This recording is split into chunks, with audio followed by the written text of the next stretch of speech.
Refugee advocates say the new policy will affect about 80% of people who try to enter Australia illegally by boat.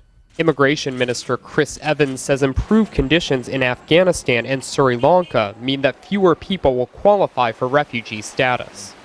Evolving country information from Sri Lanka and Afghanistan is likely to have a significant effect on the outcome of assessments.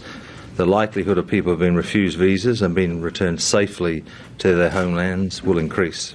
Human rights advocates such as Amnesty International refugee expert Graham Tom disagree.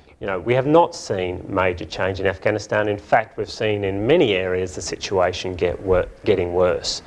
At age 20, Abdul Hekmat left Afghanistan, he says, to escape the risk of being killed by the Taliban because he is part of the Hazara ethnic minority group and does not subscribe to strict Islamic law.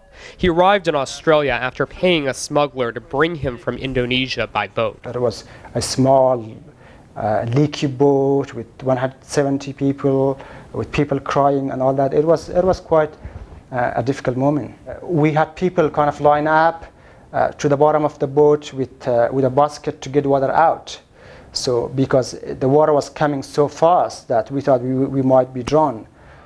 Now 29, Abdul has Australian citizenship, but he worries about those who might be sent home under the new policy. You escape your country to go to a safe country, and you find yourself back to a country that you flee. So this was the situation that many refugees faced.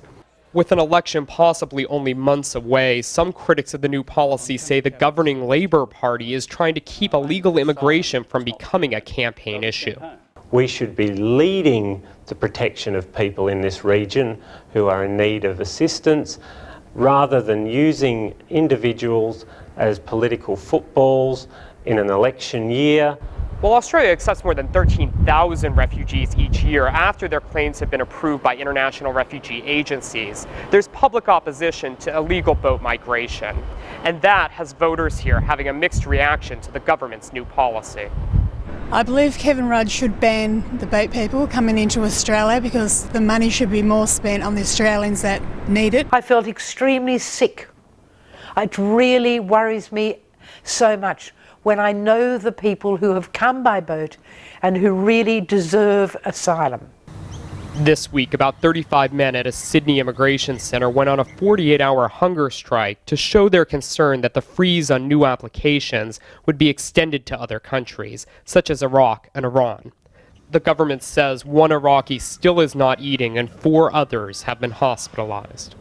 The government will review the policy in 3 months for Sri Lankans and 6 months for Afghans. Those who arrive during that time will be detained or returned back to their country.